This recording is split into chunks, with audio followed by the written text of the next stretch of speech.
Right, we're here to talk to you about the readability guidelines, what they are, why we need them, and how you can help. Has anybody heard of the readability guidelines? Oh, you're amazing. Oh, hello. Hello. For those of you who haven't. So this all started a few months ago. When we get organisations who come to us for content advice, often they will ask us to produce a style guide for them. How many of you have seen an editorial style guide? Okay, good. So you know what those sorts of things are, right? And every time they come to me, I'm kind of like, you want me to invent the wheel, basically. You kind of want me to start this from scratch. I normally send them here. It's a WK style guide. Me and the team did this originally. It has been tested to death, right? It's been lab tested. It was academically researched by the University of Reading. If I could have tested any element in that, I did, because it kind of needed to be bulletproof. At that time, government used to have the most incredible arguments about the tiniest things. One of the things that actually tipped me over the edge to leaving GDS was that after we had changed the way that government communicated, we'd brought 482 sites into one after we'd taken the original 26 across. Over 75,000 items in 6 months. I was still spending 2 hours a week arguing with people about whether to cap up the word government. Could that be lowercase like The Guardian? Should it be uppercase like The Times? And I'd had enough. Because from a usability perspective, nobody cares. Nobody was tripping over this. This was not impairing understanding. Right, with a lot of reading, it is what you're familiar with, which will help you pass very quickly over the text. But it doesn't impair your understanding for a lot of these style points. So this is a sort of thing that you would find. Caps is the biggest bane of most content people's lives. It's like departments want to cap every word going, and if it's important, like agenda or program or any other word, they'll just put caps every 5 seconds. There is actually research that shows if you cap everything, and title case can slow people down. But the problem is a lot of this research was done in the 1970s. So it's very different to how we understand language now. The other argument that we have a lot around style guides is about how language moves and how language changes. We do not speak in the way Chaucer did, right? I am not speaking to you like Shakespeare right now. So language changes, language moves on, but a lot of people don't move with it, and their style guides will keep them steeped back in the 1950s. So my solution to this, and everybody keep creating style guides every 5 seconds, was to just stop doing it. Can we just stop doing this? Just go to GovUK, it's been researched to death, just use that. But a lot of people won't, because it's too government. And they don't trust it, because it's not this university, or it's not that health trust, or it's not that private company. So they don't trust it, which is no good. Style can be entirely based on usability, I think. You can have very empty style. And in which case, I think you have 2 decisions to make. If it's an empty style decision, carry on. Doesn't matter. If it doesn't impair usability, off you go. Do whatever you like, whatever makes you happy. But if it impairs usability, and obviously from that, if you saw my last thing, you would know that accessibility is usability, then I think we should have some standards. And I don't think we need to reinvent the wheel every 5 seconds. WCAG guidelines are doing very well in this area. We have loads of reports coming out. We need to start pulling these things together, and as content people, we need to stop wasting our time arguing about these things all the time. So for example, when it comes to things like link text, we say be action orientated, because it gives the idea to the user about what is going to happen to them afterwards. It's a usability consideration. It's an accessibility consideration. That's not really a style thing, but loads of people will still think it is. So you've seen before, accessibility for us and usability is the same thing. If you can't access it, you can't use it. If you can't use it, it's not usable. Therefore, why is it there in the first place? So the usability guidelines are an attempt to define style guidance to make content readable by everyone. And we really mean that. Using your content to get across to people is usually the fastest way to do it. If you have somebody helping you read a screen or just access it, or maybe English is a second language or whatever, they will benefit from short sentences that everybody understands. In the same way as if you're a specialist, you're a high court judge and you've got stacks to read about a thing. You don't want to be spending a long time on this. And empty style decisions can slow you down. So we're looking for this to be tools for our mission to make all content inclusive by design, which obviously in this room, I'm preaching to the converted, so this is awesome. So what we're doing is a project that's collaborative, and by collaborative I mean actually collaborative. I don't mean collaborative in that I'm going to do a thing and hurl it over the fence to you. You're going to put loads of comments in track changes in Word, and then you're going to hurl it back. No. This is a global collaboration project, so we are working with people in South Africa, Indonesia, America, New Zealand, Ireland, everywhere. The main purpose is that it is inclusive design centric. Now for us, we're content people, we're steeped in that, that's fine, there's always something new to learn, but we're not experts. And we're not experts in every disability or impairment or access need either. Everything that we do needs to be evidence-based. Everybody's got an opinion, haven't they? And everybody is quite happy to proffer an opinion at me, usually, which is very nice, but that doesn't help me. What this project is about is to stop content people having these arguments. In order to do that, we need evidence. It's also pretty ambitious, because loads of people are going, you're doing what now? Globally? Really? We're going to start it in English, and then we're hoping to translate as well and do it multilingual. And it is cross-sector, so we have people from universities, we have people from private sector, third, public sector, everything that Alistair said a bit earlier. The idea is, if the more sectors get involved and more sectors trust it, people sitting in little niche audiences will go, well, everybody else is doing this, and here is all the evidence, and here is all the guidance, and so there are fewer arguments to be had. So it's already live, it's here. We're going to be tweeting out this every 5 seconds for the next 3 days. We're going to use it on, you've also had it tweeted out by Alistair, etc. So it's there, it's already up, it's already live. We've got over this now 359 people in Slack. Most of them are very quiet. They lurk. There's a lurker right there. And I get loads of DMs, loads of personal messages on all sorts of channels going, this is amazing!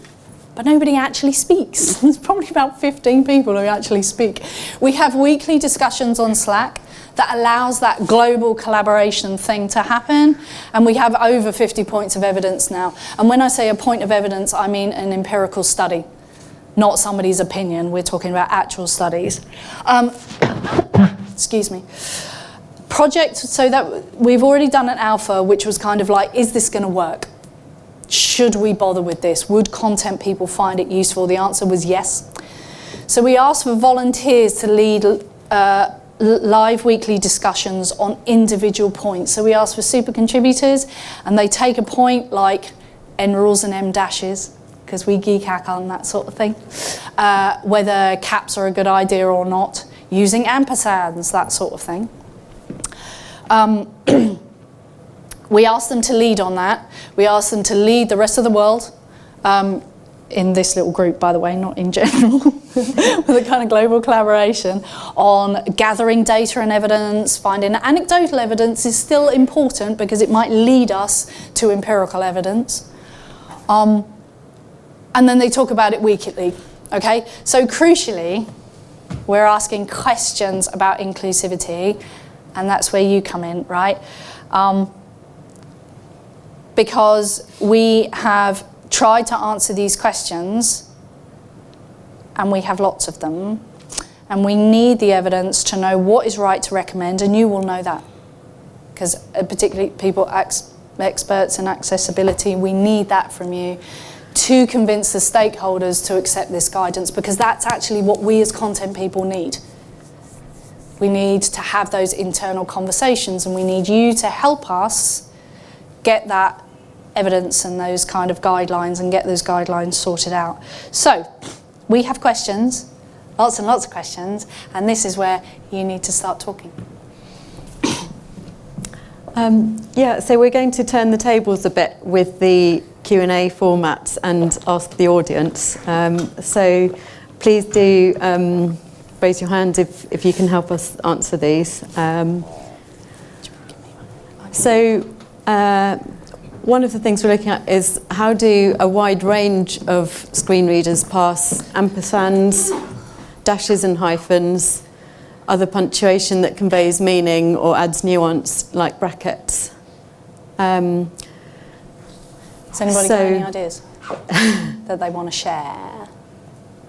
Oh, I feel like Annika Rice. Does anybody remember, or are you too young? I hate you all. I think, sorry, it's Catherine from the BBC.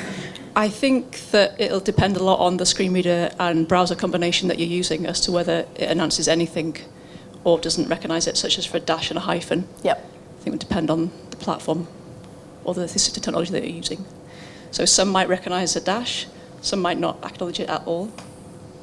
So as an expert, what would you say that we could use in content that would get over that? I always use a comma. That creates a pause. Depends on the situation and what it's for, but the only thing that I've tested consistently across all the assistive technology that we support in BBC News is a comma. That creates a pause. Okay. But it depends if you're looking for a pause. That does tie in with some of the initial research that we've looked at. It is looking like a comma would be best. So. But having said that, in the testing that I did, I was often in visually hidden text or off-screen text. And obviously, if the copy is displayed on screen as well, then a comma might not look appropriate. Yeah, and if you have two subclauses to a sentence and you're using a bracket and comma, it could get ugly. At which point, maybe you need to have two simpler sentences. Exactly. So it could become a content design thing.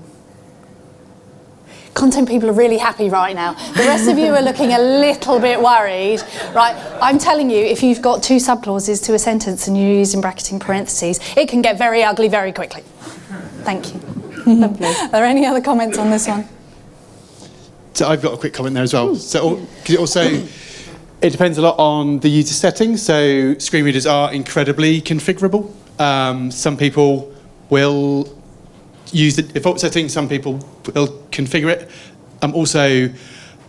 Screen readers allow people to kind of deep dive into the content. If they've heard something and it's not made sense, they can go back and listen to the characters or the word or the sentence again.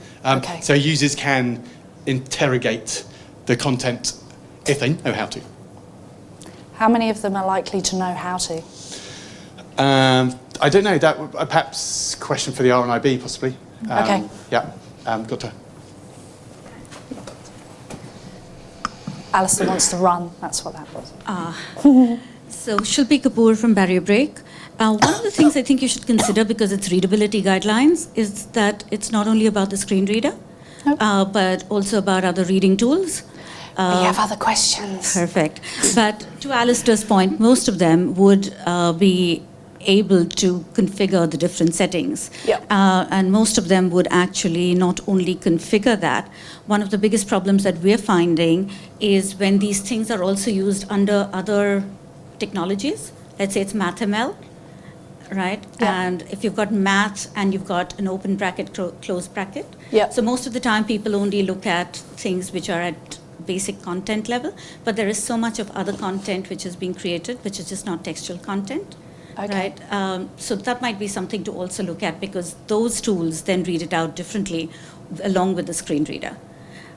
So like a curly bracket versus a rounded bracket versus a square bracket. Yeah. How does MathML with Microsoft Word, with JAWS or NVDA actually better, read that out. So that's something to consider. A combination of tools. Would we say, we, I meaning you, would you say that actually if we just use low punctuation and we just stuck with commas and full stops, we could get across most of these problems? No. Okay, why? So the kind of content that we see created on the web is very, very different. Yeah. For example, let's say you've got a balance sheet, and it's got 2016-17. Yeah. You have no There is that. option but to write it like that, right? So content is a lot more trickier than just words. Thank you. Thank you. Thank you. Just picking up on that last point there, certainly when I'm writing emails, it's kind of since I kind of learned that screen readers and other systems don't necessarily read out the punctuation.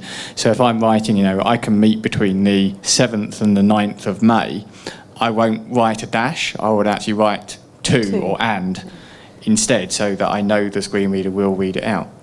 That is the common guidance, is to do that. But when you are in a spreadsheet, sometimes people are saying there's not enough space. But I agree that the guidance that we have at the moment is never to use it in sentences and to have to or and or between or whatever, because at least... Hello, sorry, I'm just going to run up there and then I'm going to come back. That's all right. Yeah, I work for government departments and we haven't got any accessibility guidance at all. Well, we've got very little, and we're getting together. There's so many different strands we found about accessibility, and one section's doing one bit's doing another bit. And so I've got a meeting next 2 weeks' time where we're going to try and bring it all together. And we have several issues in terms of ampersands, dashes and everything like that. And what we're thinking of doing is becoming prescriptive in saying, some people say, look, we don't have that many people with disabilities. What I'm saying is out of 7,000, we've got about 500, which is still, in figures is quite a lot, but we have to think about them, in terms of not everyone is is savvy with their screen readers or not savvy with their keyboards and stuff like that. So depends what the scenario is. Yeah, spreadsheets, and no, I haven't even touched that yet. I don't even, there's a mad box of frogs and things like that. But with regards to full stops and dashes, I think you have to have a base denominator. Otherwise, you can't assume that everyone's going to be savvy with the software, and that's how we're trying to approach it. But we're getting a lot of pushback from it at the moment. Like the business needs over the user needs, and it's a big bugbear. But I can see where they're coming from. But I think the biggest problem, as I say, that lady down there in the front said, is spreadsheets, and I don't know how to get around that bit. Thank you.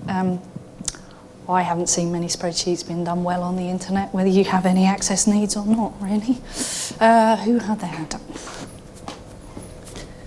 Thank you. Hello, my name is Julie. I'm a front-end developer. So I come from a background where we use a lot of assistive text and using various key elements to say, don't read this, don't read that. But it's the first time I've heard about brackets being ignored, and I don't know why I don't know this, because I really should. But I'm sort of, just as a suggestion, in terms of future-proofing this, is there a type of way that certain types of brackets could signify certain types of content? So, for instance, when I'm declaring a type of image to describe the type of image, I generally use a square bracket and say photo, and then in the square bracket, and then add in a description of whatever it is that I'm seeing. So just as a way of suggesting that certain types of punctuation can actually mean something to the screen reader. Yeah. And is there a possibility that screen readers are collaborating so that their systems of interpreting text actually is cohesive, just like we had with W3 standards, and JavaScript followed, and so forth. That would be amazing. Not sure it will happen anytime soon, but that would be amazing. That would make our lives so much easier. Is it happening? I think it does go back to that thing that users want, like, not every user wants to hear every bit of punctuation announced. That's why you can turn them off or turn them on. Yeah, I see. So it's probably more down to how it's set. If somebody wants to turn on all punctuation, they could have that turned on and they could they could hear it all. But that would be so verbose, they probably wouldn't appreciate it or want it. Okay, is there any more on that? Oh, hello.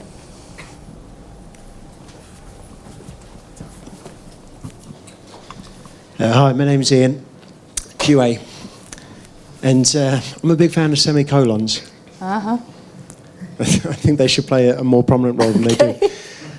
I'm actually a real beginner to accessibility. I'm here to learn more than anything, but I did recently read the Collins Guide to English Grammar, just for fun. Because that's what QAs are like. But Do you need to get out more, sir? I don't know. I read it in the park. But one of the things that I picked up which was really interesting, obviously they go into a lot of detail about the minutiae of use of special characters in this way and what the real meaning of them are. And the bit that I picked out was, while we can't necessarily rely on going to low grammar in that sense, there is a general drive in that direction. And I think, to me, it was largely due to consistency as our language becomes more centralised due to communication. That the usage of different specific types of punctuation are beginning to trend towards more general agreed usage, and that actually helps our cause in accessibility. Yeah, I think you're quite right. I think as language changes, thank you, things are being dropped out of the curriculum. So how many of you got children? If your kids are in primary or indeed in sort of middle school, are they taught the difference between an M dash and an N rule? Nope. So the question might be, whilst it makes me cry inside, my daughter, who got a 9, which is the highest you can get in English, was looking at me going, "Mum, shut up, no one cares." Do you see what I mean? It's exactly to your point, right? Language is moving on and we seem to be simplifying it. And a lot of reading is pathological. You can't control it. I think I did it last time, didn't I? You'll all need to watch the video to see, won't you? So a lot of it is pathological and a lot of it is about familiarity. And so it kind of depends on how fast we run. Do we want to keep up with certain age ranges? Do we want to move with language as soon as our language moves? Or do we want to wait 5 years and kind of be behind it so that we've got everybody at the same time? I don't know. If you come up with the answers on a postcard, please, thank you. Okay, so that's question 1. We got loads of these. Yeah. You ready?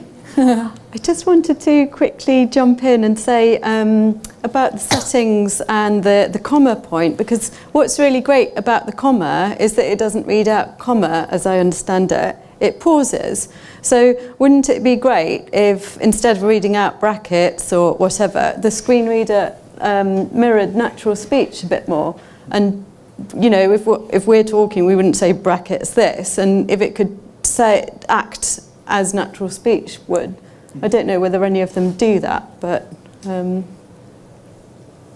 Yeah, I'm not sure. But equally, if someone's listening to something at 300 words per minute, they probably wouldn't pick up that subtlety anyway. Yeah. Okay, Yeah. great. Thank you very much. On to the next Question one. 2.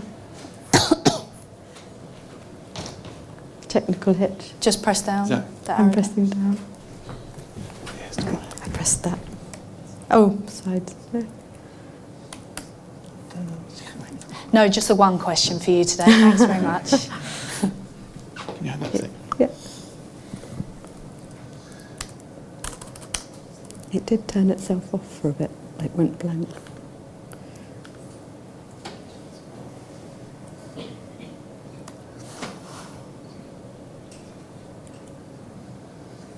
Just while they're doing this is the level of conversation that content people have to have regularly. Content people who put up your hands earlier, don't you have to go through some of this crap at some time? Yeah. What we'd like to be able to do is concentrate on the bigger picture. Why are you publishing this at all? It's on the wrong channel, whatever. We'd like to be doing that, but we're not. We're arguing about this stuff. This is why we'd like your help, so that we can stop doing this.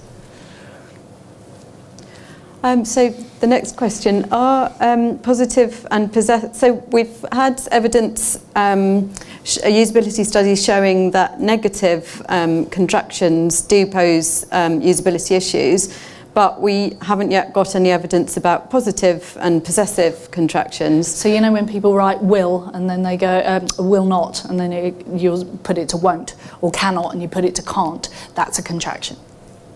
So we're asking, are positive and possessive contractions readable for users with low literacy, dyslexia, low vision or learning difficulties?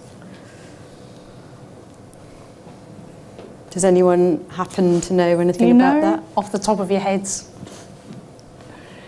What we found is particularly people with English as a second language, they can read will not and understand will not far faster than they can won't.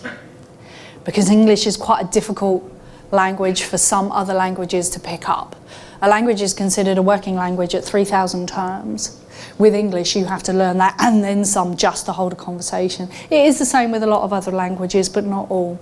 So again, depending on what language you have and which ones you come in at, the will not, won't thing is really tricky, because what you're actually doing is just asking them to understand another family of terms, which is not quite usual. So we're asking you, do you know if that kind of contraction, does that get in the way of anybody, or do we not know? So I've certainly heard a number of user researchers within central government finding people with low literacy struggling with negative contractions. Yeah. With how about positive ones? No, I have never heard that discussed. Yeah. It's interesting. Oh, hello. As a non-native speaker, I do find, or I remember finding, or I've heard people, non-natives like me, struggling with the specifically we want, and specifically when it's written, because it looks like something different. It looks like, and when you hear it, it looks like I want something, and it just, freaks you out. But when it's written, it just looks like something that you've never seen before. But from my experience, and people like my age and literacy can't, for example, or what's the other example? Like the possessive contractions are there, they are. Yeah. They are pretty easy, because, and I find that it's easier for us than for English speakers, because we study much more grammar at school. So for me, I'm never going to be confused between they are there and there as the adjective. It's harder to say than to write. So yeah, that's my experience, and that's what I find among people in European middle educated kind of thing. Okay, perfect. Thank you. All right, that's one to look into. Just one at the back. Oh, are you running? Excellent.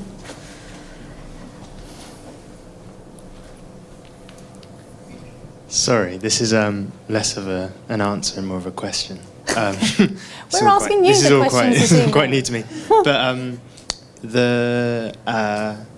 my only question would be, and obviously I feel like having the most people understand something is much more important than this. But there is, with something like can't and cannot, I always feel like there's a question of emphasis. And is there ever kind of a conflict of interest in that? And I suppose, I'm kind of thinking that understanding is much more important than misread emphasis. But then I know for some disabilities, the comprehension can be difficult with different types of emphases. And I know that I definitely read can't and cannot differently. Yeah. So there was a study done. And it was around the perception of must, could, should, and what was the other one? I'm looking for help. I don't know. There were some others. in government, and must was the one that people thought they would end up in jail with if they didn't do it, and should and could meant that you could probably fudge it a bit and get round your judge.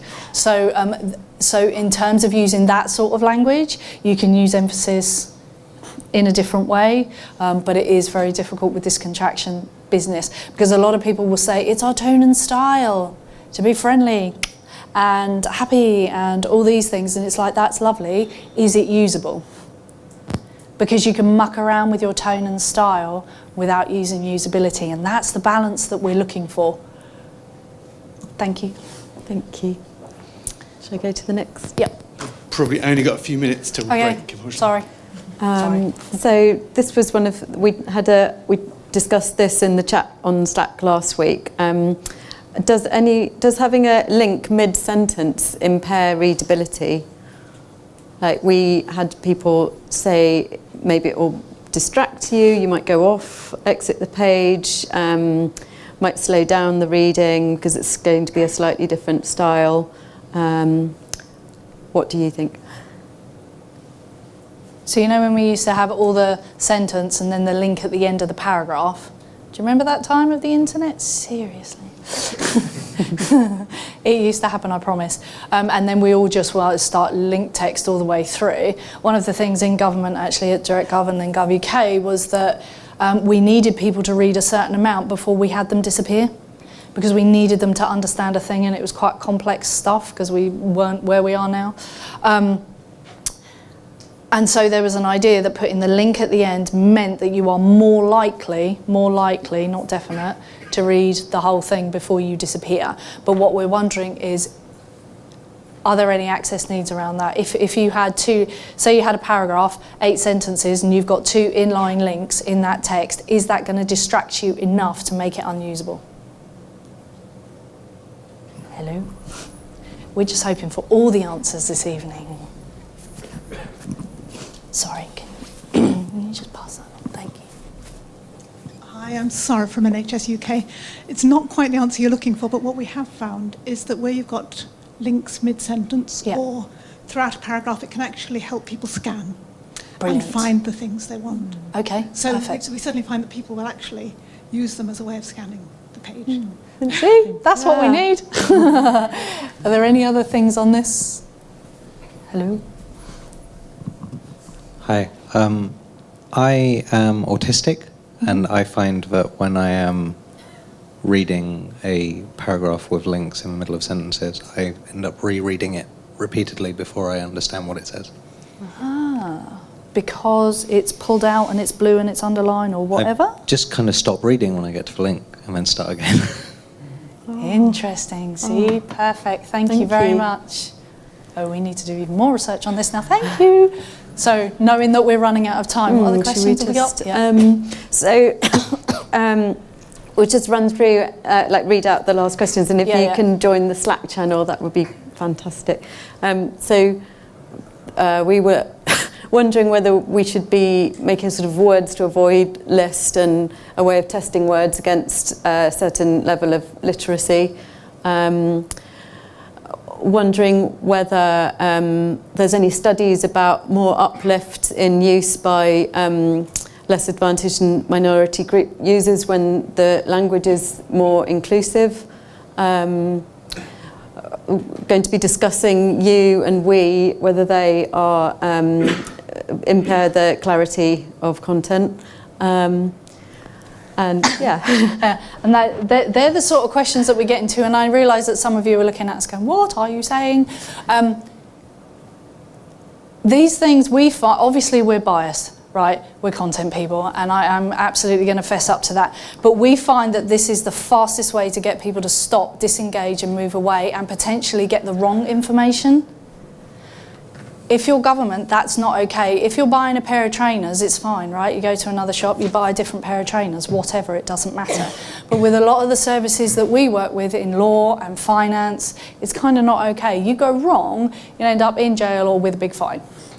So these are the sort of nuances that we would like to be looking at.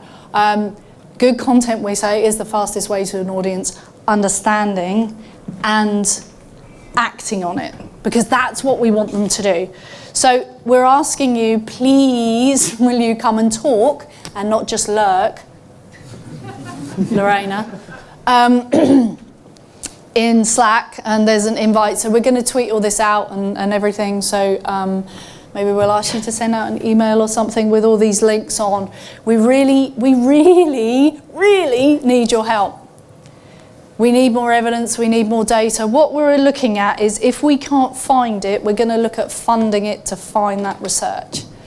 Because we truly believe that it really messes up the user experience. But we don't know how to do it either, so we'll probably come to you for that as well, just so that we can make everything really inclusive. So thank you very much for listening, and we hope to see you on Slack very soon. Thank you.